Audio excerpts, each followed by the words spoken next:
ओम श्री अनंत कोटि ब्रह्मांड नायक राजाधिराज योगिराज पार ब्रह्म श्री सच्चिदानंद समर सद्गुरु साईनाथ महाराज आपकी जय हो, आपकी जय हो। हे गुरुवर, हे सद्गुरु, आज श्री साईं सचरित्र का अध्याय 7 का पठन होगा। आशीर्वाद दे बाबा, ये सबके चित्र में उतरे और सभी इससे पुण्य लाभ कमाएं। आइए अब अध्याय 7 की ओर बढ़ते हैं। जैसा कि इसमें लिखा हुआ है, अद्भुत अवतार श्री साईं बाबा की प्रकृति, उनकी यौगिक क्रियाएं, उनकी सर्वव्यापकता, कुष्ठ रोगी द्वारा सेवा, खारपड़े के पुत्र को प्लेग, पंढरपुर गमन, अद्भुत अवतार। आइए आगे बढ़ते हैं। श्री साईं बाबा समस्त यौगिक क्रियाओं में पारंगत थे। 6 प्रकार की क्रियाओं के वे तो पूर्ण ज्ञाता थे। 6 क्रियाएं जिनमें धोती यानी 1-3 इंच चौड़ी और लगभग 22-22.5 इंच लंबे कपड़े के भीगे हुए कपड़े टुकड़े से पेट को स्वच्छ करना, खंड योग यानी अर्थात अपने शरीर के अवयवों को पृथक पृथक कर उन्हें पुनः पूर्वव्रत जोड़ना, और समाधि आदि भी सम्मिलित हैं। यदि कहा जाए कि वे हिंदू थे तो आकृति से वे यवन से प्रतीत होते थे। कोई भी यह निश्चय पूर्वक नहीं कह सकता था कि वे हिंदू थे या यवन। वे हिंदुओं का रामनवमी उत्सव यथाविधि मनाते थे और साथ ही मुसलमानों का चंदनोत्सव भी। वे उत्सव में दंगलों को प्रोत्साहन तथा विजेताओं को पर्याप्त पुरस्कार देते थे। गोकुल अष्टमी को वे गोपाल काला उत्सव भी बड़ी धूमधाम से मनाते थे। ईद के दिन वे मुसलमानों को मस्जिद में नमाज पढ़ने के लिए आमंत्रित किया करते थे। एक समय मुहर्रम के अवसर पर मुसलमानों ने मस्जिद में ताजिया बनाने तथा कुछ दिन वहां रखकर फिर जुलूस बनाकर गांव से निकालने का कार्यक्रम रचा। श्री साईं बाबा ने केवल 4 दिन ताजियों को वहां रखने दिया और बिना किसी राग द्वेष के 5वें दिन वहां से हटवा दिया। यदि कहें कि वे यमन थे तो उनके कान हिंदुओं की रीति के अनुसार छिदे हुए थे, और यदि कहें कि वे हिंदू थे तो वे सुनता कराने के पक्ष में थे। नाना साहब चांदोरकर, जिन्होंने उनको बहुत समीप से देखा था, उन्होंने बतलाया कि उनकी सुन्नत नहीं हुई थी। साईला पत्रिका श्री बी देव द्वारा लिखित शीर्षक बाबा यमन की हिंदू, पृष्ठ 562 देखो। यदि कोई उन्हें हिंदू घोषित करे तो वे सदा मस्जिद में निवास करते थे, और यदि यवन कहे तो वे सदा वहां धूनी प्रज्वलित रखते थे तथा अन्य कर्म जो कि इस्लाम धर्म के विरुद्ध हैं, जैसे चक्की पीसना, शंख तथा घंटानाद, होम आदि कर्म करना, अन्नदान और अर्घ्य द्वारा पूजन आदि सदैव वहां चलते रहते थे। यदि कोई कहे कि वे यवन थे तो कुलीन ब्राह्मण और अग्निहोत्री भी अपने नियमों का उल्लंघन कर सदा उनको साष्टांग नमस्कार किया करते थे। जो उनके स्वदेश का पता लगाने गए, उन्हें अपना प्रश्न ही विस्मृत हो गया और वे उनके दर्शन मात्र से मोहित हो गए। अस्तु, इसका निर्णय कोई ना कर सका कि यथार्थ में साईं बाबा हिंदू थे या यमन। इसमें आश्चर्य ही क्या है। जो अहम वह इंद्रिय जन सुखों को तिलांजलि देकर ईश्वर के शरण में आ जाता है तथा जब उसे ईश्वर के साथ अभिन्नता प्राप्त हो जाती है, तब उसकी कोई जाति पाति नहीं रह जाती। इसी कोटि में श्री साईं बाबा थे। वे जातियों और प्राणियों के किंचित मात्र भी भेदभाव नहीं रखते थे। फकीरों के साथ वे आमिष और मछली का सेवन भी करते थे। कुत्ते भी उनके भोजन पात्र में मुंह डालकर स्वतंत्रता पूर्वक खाते थे, परंतु उन्होंने कभी कोई आपत्ति नहीं की। ऐसा अपूर्व और अद्भुत श्री साईं बाबा का अवतार था। गत जन्मों के शुभ संस्कारों के परिणाम स्वरूप मुझे भी उनके श्री चरणों के समीप बैठने और उनका सत्संग लाभ उठाने का सौभाग्य प्राप्त हुआ। मुझे जिस आनंद व सुख का अनुभव हुआ, उसका वर्णन मैं किस प्रकार कर सकता हूँ। यथार्थ में बाबा अखंड सच्चिदानंद थे।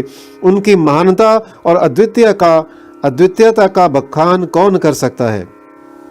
जिसने उनके श्री चरण कमलों की शरण ली, उसे साक्षात्कार की प्राप्ति हुई। अनेक सन्यासी, साधक और अन्य मुमुक्षु जन भी श्री साईं बाबा के पास आया करते थे। बाबा भी सदैव उनके साथ चलते फिरते, उठते बैठते, उनसे वार्तालाप कर उनका चित्तरंजन किया करते थे। अल्लाह मालिक सदैव उनके होठों पर था। वे कभी भी विवाद और मतभेद में नहीं पड़ते थे तथा सदा शांत और स्थिर रहते थे, परंतु कभी कभी वे क्रोधित हो जाया करते थे। वे सदैव ही वेदांत की शिक्षा दिया करते थे। कोई भी अंत तक ना जान सका कि श्री साईं बाबा वास्तव में कौन थे। अमीर और गरीब दोनों उनके लिए एक समान थे। वे लोगों के गुह्य व्यापार को पूर्णतया जानते थे और जब वे रहस्य प्रकट करते तो सब विस्मित हो जाते थे। स्वयं ज्ञानावतार होकर भी वे सदैव अज्ञानता का प्रदर्शन किया करते थे। उन्हें आदर सत्कार से सदैव अरुचि थी। इस प्रकार का श्री साईं बाबा का वैशिष्ट्य थे तो वे शरीरधारी, परंतु कर्मों से उनकी ईश्वरियता स्पष्ट झलकती थी। शिरडी के सकल नर नारी उन्हें परब्रह्म ही मानते थे। आइए बाबा की प्रकृति। मैं मूर्ख जो हूँ श्री साईं बाबा की अद्भुत लीलाओं का वर्णन नहीं कर सकता। शिरडी के प्राय समस्त मंदिरों का उन्होंने जीर्णोद्धार किया। श्री तात्या पाटिल के द्वारा शनि, गणपति, शंकर, पार्वती, ग्राम्य देवता और हनुमान जी आदि के मंदिर ठीक करवाए। उनका दान भी विलक्षण था। दक्षिणा के रूप में जो धन एकत्रित होता था उसमें से वे किसी को 20 रुपए, किसी को 15 रुपए या किसी को 50 रुपए इस प्रकार प्रतिदिन स्वच्छंदता पूर्वक वितरण कर देते थे। प्राप्तिकर्ता उसे शुद्ध दान समझता था। बाबा को भी सदैव यही इच्छा थी कि उसका उपयुक्त रीति से व्यय किया जाए। बाबा के दर्शन से भक्तों को अनेक प्रकार का लाभ पहुंचता था। अनेकों निष्कपट और स्वस्थ बन गए, दुष्टात्मा पुण्यात्मा में परिणत हो गए, अनेकों कुष्ठ रोग से मुक्त हो गए और अनेकों को मनोवांछित फल की प्राप्ति हो गई। पंगुओं की पंगुता नष्ट हो गई। उनकी कीर्ति दूर दूर तक फैलती गई और भिन्न भिन्न स्थानों से यात्रियों के झुंड शिरडी आने लगे। बाबा सदा धुनी के पास ही आसन जमाए रहते और वहीं विश्राम किया करते थे। वे कभी स्नान करते और कभी स्नान किए बिना ही समाधि में लीन रहते थे। वे सिर पर एक साफा, कमर में एक धोती और तन ढकने के लिए एक अंगरखा धारण करते थे। प्रारंभ से ही उनकी वेशभूषा इसी प्रकार थी।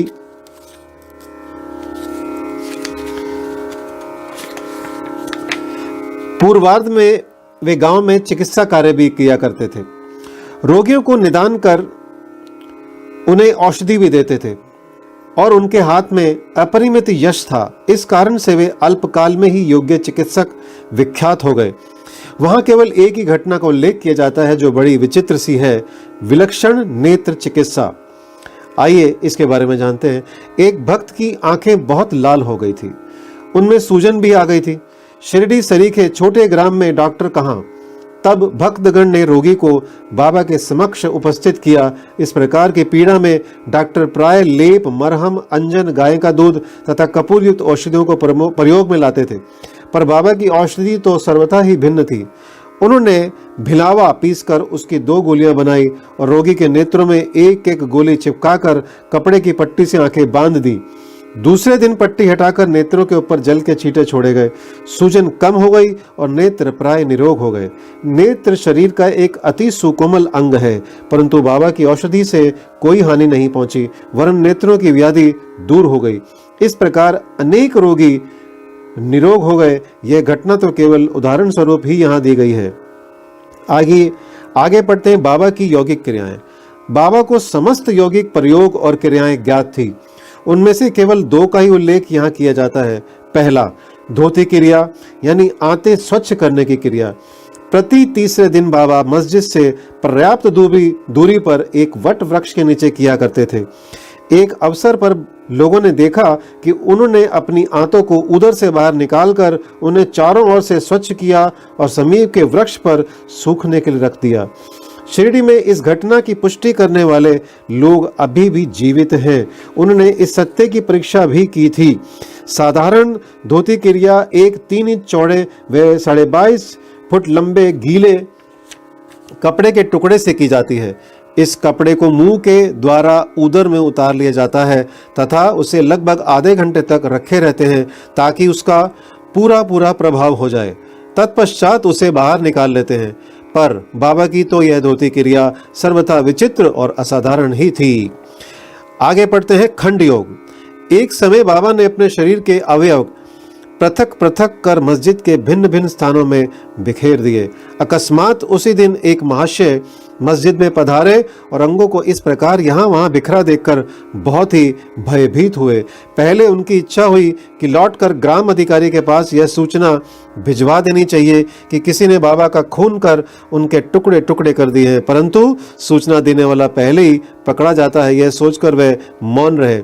दूसरे दिन जब वे मस्जिद गए तो बाबा को पूर्ववत हष्ट पुष्ट और स्वस्थ देखकर उन्हें बड़ा विस्मय हुआ। उन्हें ऐसा लगा कि पिछले दिन जो दृश्य देखा था वह कहीं स्वप्न तो नहीं था। बाबा बाल्यकाल से ही योगिक क्रियाएं करते थे और उन्हें जो अवस्था प्राप्त हो चुकी थी उसका सत्य ज्ञान किसी को भी नहीं था। चिकित्सा के नाम से उन्होंने कभी किसी से एक पैसा भी स्वीकार नहीं किया। अपने उत्तम लोकप्रिय गुणों के कारण उनकी कीर्ति दूर दूर तक फैल गई। उन्होंने अनेक निर्धनों और रोगियों को स्वास्थ्य प्रदान किया। इस प्रसिद्ध डॉक्टरों के डॉक्टर मसीहों के मसीहा ने कभी अपने स्वार्थ की चिंता न कर अनेक विघ्नों का सामना किया तथा स्वयं असहनीय वेदना और कष्ट सहन कर सदैव दूसरों की भलाई की और उन्हें विपत्तियों में सहायता पहुंचाई। वे सदा पर कल्याणार्थ चिंतित रहते थे। ऐसी ही एक घटना नीचे लिखी जाती है जो उनकी सर्वव्यापकता तथा महान दयालुता की द्योतक है। पढ़ते हैं बाबा की सर्वव्यापकता और दयालुता। सन 1910 में बाबा दीपावली के शुभ अवसर पर धूनी के समीप बैठे हुए अग्नि ताप रहे थे तथा साथ ही धूनी में लकड़ी डालते जा रहे थे। धूनी प्रचंडता से प्रज्वलित थी। कुछ समय पश्चात उन्होंने लकड़ियां डालने के बदले अपना हाथ धूनी में डाल दिया। हाथ बुरी तरह से झुलस गया। नौकर माधव तथा माधवराव देशपांडे ने बाबा को धूनी में हाथ डालते देखकर तुरंत दौड़कर उन्हें बलपूर्वक पीछे खींच लिया। माधवराव ने बाबा से कहा, देवा आपने ऐसा क्यों किया? बाबा सावधान होकर कहने लगे, यहाँ से कुछ दूरी पर एक लोहारिन जब भट्टी धोंक रही थी उसी समय उसके पति ने उसे बुलाया। कमर से बंधे हुए शिशु का ध्यान छोड़ वह शीघ्रता से वहां दौड़ गई। अभाग्यवश शिशु फिसल कर भट्टी में गिर पड़ा। मैंने तुरंत भट्टी में हाथ डालकर शिशु के प्राण बचा लिए। मुझे अपना हाथ जल जाने का कोई दुख नहीं है, परंतु मुझे संतोष है कि एक मासूम शिशु के प्राण बच गए। आइए अब एक और पढ़ते हैं, कुष्ठ रोगी द्वारा सेवा। माधवराव देशपांडे के द्वारा बाबा का हाथ जल जाने का समाचार पाकर श्री नाना साहेब चांदोरकर बंबई के सुप्रसिद्ध डॉक्टर श्री परमानंद के साथ दवाइयां, लेप, मरहम तथा पट्टियां आदि साथ लेकर शीघ्रता से शिरडी को आए। उन्होंने बाबा से डॉक्टर परमानंद को हाथ की जांच करने और जले हुए स्थान में दवा लगाने की अनुमति मांगी। यह प्रार्थना अस्वीकृत हो गई। हाथ जल जाने के पश्चात एक कुष्ठ रोग पीड़ित भक्त भागोजी शिंदे उनके हाथ पर सदैव पट्टी बांधते थे। उनका कार्य था प्रतिदिन जले हुए स्थान पर घी मलना और उसके ऊपर एक पत्ता रखकर पट्टियों से उसे पुनः पूर्ववत कस कर बांध देना, घाव शीघ्र भर जाए। इसके लिए नाना साहब चांदोरकर ने पट्टी छोड़ने तथा डॉक्टर परमानंद से जांच व चिकित्सा कराने का बाबा से बारंबार अनुरोध किया। यहाँ तक कि डॉक्टर परमानंद ने भी अनेक बार प्रार्थना की, परंतु बाबा ने कहते हुए टाल दिया कि केवल अल्लाह ही मेरा डॉक्टर है। उन्होंने हाथ का परीक्षण करवाना अस्वीकार कर दिया। डॉक्टर परमानंद की दवाइयाँ शिरडी के वायुमंडल में ना खुल सकी और ना उनका उपयोग ही हो सका। फिर भी डॉक्टर साहब का परम भाग्य था जो उन्हें बाबा के श्री दर्शन का लाभ हुआ। भागोजी को दवा लगाने की अनुमति मिल गई। कुछ दिनों के उपरांत जब घाव भर गया तब सब भक्त सुखी हो गए, परंतु यह किसी को भी ज्ञात न हो सका कि कुछ पीड़ा शेष रही थी या नहीं। प्रतिदिन प्रातःकाल घृत से हाथ की मालिश और पुनः कसकर पट्टी बांधना, श्री साईं बाबा की समाधि पर्यंत यह क्रम इसी प्रकार चलता रहा। श्री साईं बाबा सदृश पूर्ण सिद्ध को यथार्थ में इस चिकित्सा की भी कोई आवश्यकता नहीं थी, परंतु भक्तों के प्रेमवश उन्होंने भागोजी की यह सेवा अर्थात उपासना निर्विघ्न स्वीकार की। जब बाबा लैंडी को जाते तो भागोजी छाता लेकर उनके साथ ही जाते थे। प्रतिदिन प्रातःकाल जब बाबा धूनी के पास आसन पर विराजते तब भागोजी वहां पहले से ही उपस्थित रहकर अपना कार्य प्रारंभ कर देते थे। भागोजी ने पिछले जन्म में अनेक पाप कर्म किए थे, इस कारण वे कुष्ठ रोग से पीड़ित थे। उनकी उंगलियां गल चुकी थी और शरीर पीप आदि से भरा हुआ था, जिसमें दुर्गंध भी आती थी। यद्यपि बाह्य दृष्टि से वे दुर्भागी प्रतीत होते थे, परंतु बाबा का प्रधान सेवक होने के नाते यथार्थ में वे ही अधिक भाग्यशाली तथा सुखी थे। उन्हें बाबा के सानिध्य का पूर्ण लाभ प्राप्त हुआ।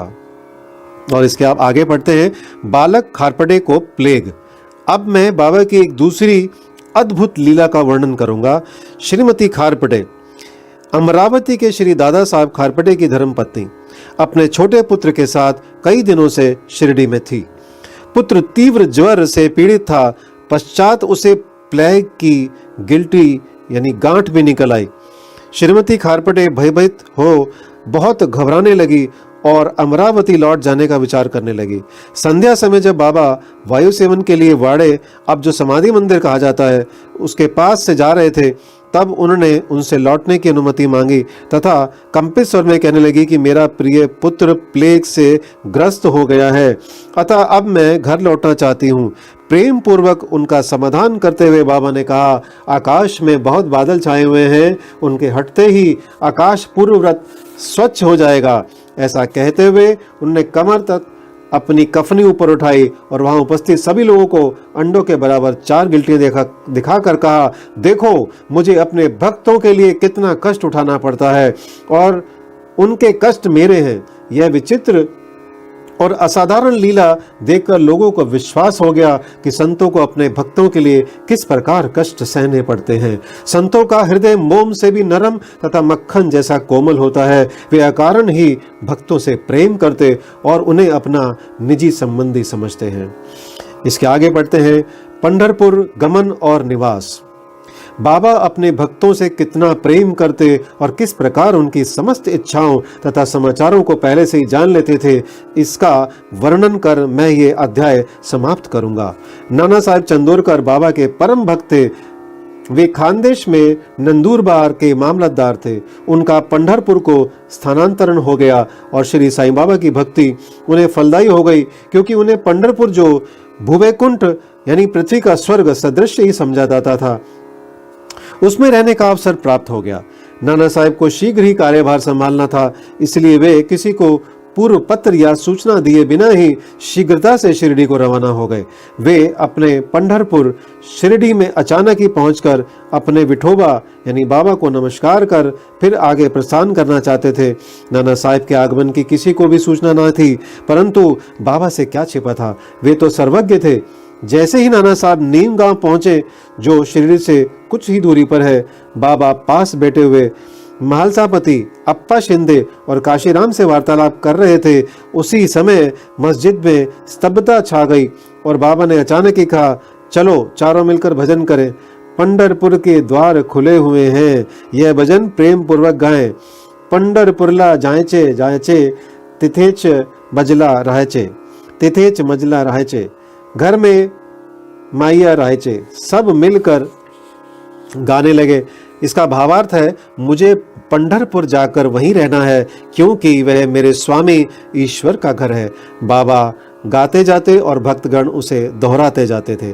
कुछ समय में नाना साहब ने वहां सकुटुंब पहुंचकर बाबा को प्रणाम किया। उन्होंने बाबा से पंढरपुर पधारने तथा वहां निवास करने की प्रार्थना की। पाठकों, अब इस प्रार्थना की आवश्यकता ही कहाँ थी। भक्तगण ने नाना साहब को बताया कि बाबा पंढरपुर वास के भाव में पहले से ही थे। यह सुनकर नाना साहब द्रवित हो श्री चरणों में गिर पड़े और बाबा की आज्ञा, उदी तथा आशीर्वाद प्राप्त कर वे पंढरपुर को रवाना हो गए।